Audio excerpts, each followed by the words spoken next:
Hoje vamos dar ênfase ao exame andrológico nos garanhões da espécie equina. Você já ouviu falar sobre o assunto? É necessário não apenas atentar-se às características fenotípicas do animal.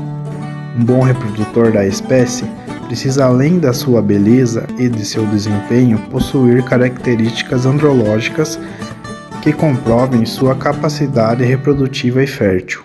Será a participação da médica veterinária mestre Tassiana Barros Neves, especialista em reprodução equina, formada pela Universidade Federal do Paraná, mestrado na Universidade Estadual de Maringá e atualmente é proprietária da Reprovetes Cursos de Reprodução Equina. Ela vai apontar para nós quais os principais pontos relacionados no exame andrológico na espécie. Boa tarde, doutora. Muito obrigada pela sua disponibilidade de estar falando aqui conosco, repassando o seu conhecimento. Mas vamos dar início, então, à nossa conversa. Primeiro, eu gostaria que a doutora falasse sobre o que é o exame andrológico, quando surgiu e por que houve esse interesse crescente na área da reprodução equina. Certo, cara. Primeiro, é uma honra para mim estar contribuindo um pouquinho para vocês, né, sobre conhecimento nessa área.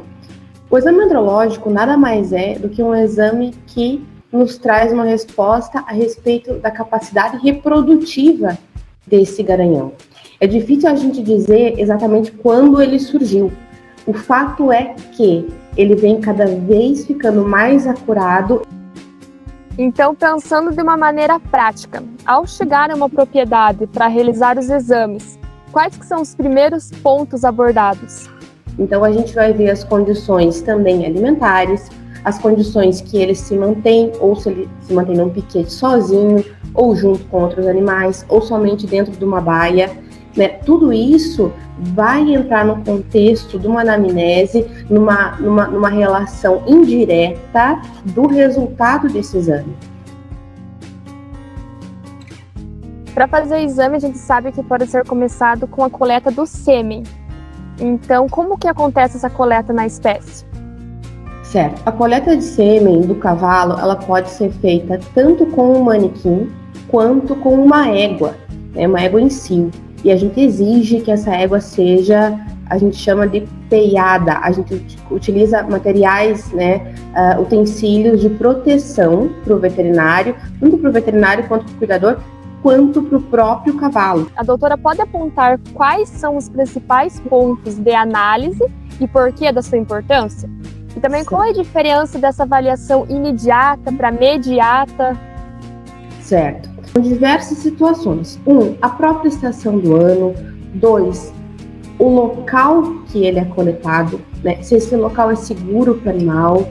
Outra questão importante, a relação desse animal com o condutor, com o funcionário. Então, tem animais que têm medo do funcionário. Isso pode trazer para ele problemas, né, nesse momento de coleta, onde ele vai ficar mais retraído, ele vai ter medo e muitas vezes dificuldade de ereção e ejaculação. A saúde geral do animal é muito importante. Então, a gente tem que saber se esse animal está numa condição saudável, se ele tem outros problemas locomotores, por exemplo, que a gente sabe que isso influencia muito no momento da coleta. Animais que têm traumas em montar na égua e sentir dor, por exemplo, nos posteriores, ou dores na coluna, né? Tudo isso tem que ser avaliado. No momento de uma avaliação, a gente não pode levar em consideração apenas o sêmen, apenas a motilidade e tudo mais. A gente tem que avaliar o animal no contexto que ele está. Porque, querendo ou não, a gente está tirando ele de uma natureza. Entendi. Então, a partir do momento que você vai fazer esse exame andrológico, ele existe um tempo de validade desse exame? E também qual o momento certo de realizar o exame? Certo, Carla, essa é uma questão muito importante. Assim como eu falei no começo, o laudo do exame andrológico traz muita responsabilidade para o veterinário. Então, quando a gente vai realizar esse exame, a gente tem que ter consciência que ele não é um exame que a gente vai laudar dizendo que ele é capaz ou incapaz de reproduzir de uma maneira para o resto da vida. Não, é uma questão pontual. Você está avaliando atualmente aquele garanhão, naquela situação, naquele momento, como ele está reprodutivamente. Então, a gente sabe, como médicos veterinários, que isso é mutável. Isso pode tanto melhorar quanto piorar.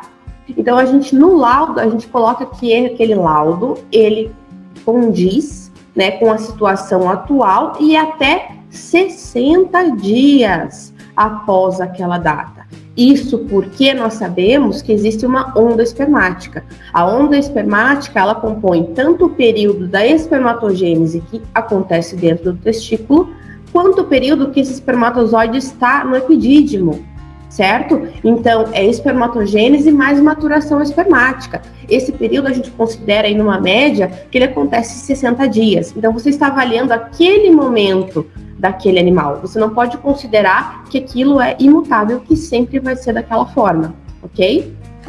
Então, nós sabemos que as éguas, elas são poliéstricas estacionais de dias longos, ou seja, no período de inverno, onde ocorre baixa luminosidade, elas se mantêm em anestro. Isso também ocorre com o macho? Sim, Carla, assim, os trabalhos eles mostram para nós que existe sim uma diminuição leve na espermatogênese e na libido.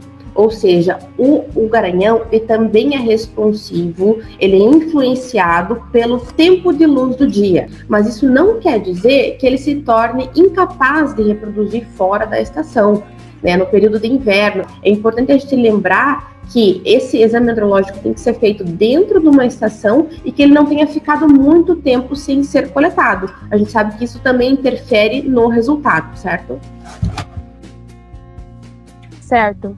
Então, após coletado, são feitos todos os testes necessários. Poderia falar bem brevemente quais são os testes e como que funciona a questão de armazenamento e transporte? Quais os cuidados necessários? Certo. Quando a gente vai avaliar o sêmen em si, a gente considera motilidade, né, que é a quantidade de espermatozoides que estão se movimentando progressivamente, vigor e número de totais de espermatozoides viáveis, ou seja, o número total de espermatozoides vivos naquele ejaculado. Além disso, a gente vai fazer a avaliação também patológica, é importante isso, porque muitas vezes a motilidade é um número, mas a patologia nos traz uma menor fertilidade. Essa refrigeração é feita numa caixa específica, onde tem uma onda, né, um período ideal para refrigeração, e a gente vai colocar lá 1 ou 2 gelos, dependendo do tempo que esse sêmen vai ficar armazenado até chegar na égua. A ultrassonografia pode entrar como aliado? Muito, muito. É muito importante que a gente faça a ultrassonografia, porque, gente, o sêmen, a avaliação andrológica do animal, não é só tudo isso que eu falei, tem muito mais, né? Então, tanto glândulas anexas, como escroto, pênis, testículo, tudo isso tem que ser avaliado durante o exame. Mas é importante avaliar testículo, escroto, cordão espermático e epidídimo, externamente falando. E internamente, a avaliação das glândulas anexas geralmente se dá quando a gente já tem um histórico complicado, quando o proprietário já relata que há, por exemplo, presença de pus no sêmen ou presença de células inflamatórias, né? Então, sabendo disso, a gente vai promover aí um exame ultrassonográfico por palpação retal. Então, a gente vai poder avaliar todas as glândulas anexas e, posteriormente, ter aí uma conclusão sobre, por exemplo, uma vesiculite ou uma obstrução de ampolas, né? Tudo isso o veterinário tem que estar bem preparado para esse tipo de avaliação. Então, muito obrigada, doutora, por todas as suas respostas, todas as suas informações e ensinamentos. Eu agradeço muito. Até uma próxima. Até, foi um prazer.